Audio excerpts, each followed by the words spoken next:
Hello students, आज की जो हमारी वीडियो है वो है परप्यूरियम पर। सही है। तो परप्यूरियम पीरियड वो होता है जिसमें लेबर के इख्तिताम के तीसरे मरहले से प्लेसेंटा के अखराज पर होता है। ठीक है। इस वक्त से लेकर 6 हफ्ते तक का जो अरसा होता है उस सारे पीरियड को हम जो है पोस्टनेटल या परप्यूरियम पीरियड भी कहते हैं। और इस वक्त में बहुत सी जो हैं फिजियोलॉजिकल और साइकोलॉजिकल तब्दीलियां रूनुमा होती हैं औरत के ऊपर। ठीक है। तो अब जो मेन तब्दीलियां होती हैं वो कौन कौन सी होती हैं? लेबर की तकमील के बाद ये तब्दीलियां क्या हो जाती हैं कि ये होना शुरू हो जाती हैं। ठीक है। तो उनमें जो तब्दीलियां होती हैं उनमें मुख्तलिफ़ तब्दीलियां आएंगी, लेकिन ओवरऑल बॉडी में सारी तब्दीलियां आनी शुरू हो जाती हैं। सबसे पहले यूट्रस में तब्दीली आती है कि वो सिकुड़ कर क्या हो जाती है, फिर से अपने असली साइज़ में आ जाती है। जो बहुत ज़्यादा फैल गई होती है वो अपनी असली हालत में आ जाती है। ठीक है। फिर उसके बाद जो स्टूडेंट है थर्ड वाली वो है दौरान वलादत। जो सर्वैक्स डायलिटेशन हुई होती है वो क्या होती है कि वो भी अपनी गुज़श्ता हालत में वापस आ जाती है, यानी कि सर्वैक्स जो डायलेट हुई थी वो दोबारा से अपनी असली हालत में आ जाएगी। ठीक है। फिर उसके बाद होगा कि 4 नंबर पे क्या बाज़ औरतों के दौरान हमल जो बहुत सी तब्दीलियों में ये होता है कि पहले खून की कमी का शिकार होती हैं, तो बाद में फिर ये कि काफ़ी चीज़ें उनकी ये कवर हो जाती हैं और ये बाज़ औक़ात ये प्रॉब्लम वैसे की वैसे ही रहती है और ज़्यादा ब्लीडिंग होने की वजह से कि एनीमिक हो जाती हैं बहुत ज़्यादा।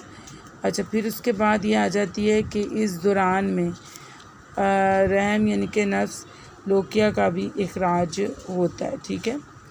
तो और जिस्मानी तब्दीलियां भी बहुत सारी रूनुमा होती हैं। जिस्मानी तब्दीलियों में ये कि औरत तो अपने आप को बहुत ज़्यादा थका हुआ महसूस करती है और इस अमल में उसको लगता है कि मुझे फ़ीवर है।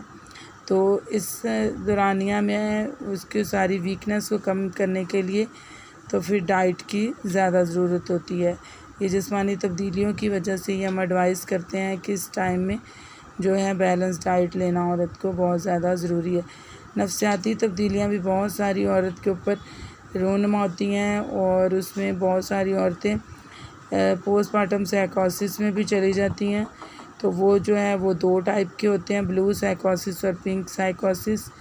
तो उसमें चली जाती है औरत। ठीक है। उसमें ये होता है कि वो अपने बच्चे के लिए ज़्यादा खौफज़दा रहती है या फिर अपनी हालत के लिए ज़्यादा खौफज़दा रहती है। तो ये एक नॉर्मल अमल होता है कि वक्त के साथ ही खुद ब खुद ही ठीक हो जाता है। फिर इंडोक्राइन में काफ़ी सारी तब्दीलियाँ आती हैं। ठीक है। इंडोक्राइन में तब्दीलियाँ आती हैं और इसी दौरान में जो है प्रोलैक्टिन हार्मोन्स की भी काफ़ी अफजाइश होती है मिल्किंग के लिए। और पेल्विक फ्लोर जो बहुत ज़्यादा वीक हो चुकी होती है वो वापस से मज़बूत होना शुरू हो जाती है। मसाना पस्तानो रहम गुर्दों में वाज़िया तब्दीलियाँ आती हैं और कार्डियोवैस्कुलर सिस्टम में भी तब्दीली आती है कि वो अपनी असल हालत में सब चले जाते हैं। जो पहले जो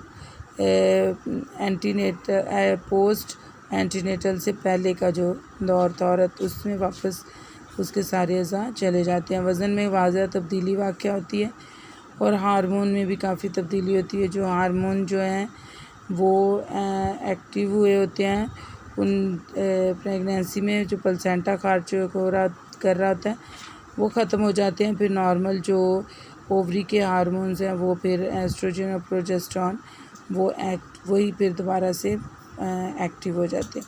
तो स्टूडेंट ये था परप्यूरियम क्या होता है और इसमें क्या क्या तब्दीलियाँ होती हैं। तो अगर आपको वीडियो आज की पसंद है इसको लाइक करें, शेयर करें और चैनल को भी सब्सक्राइब करें।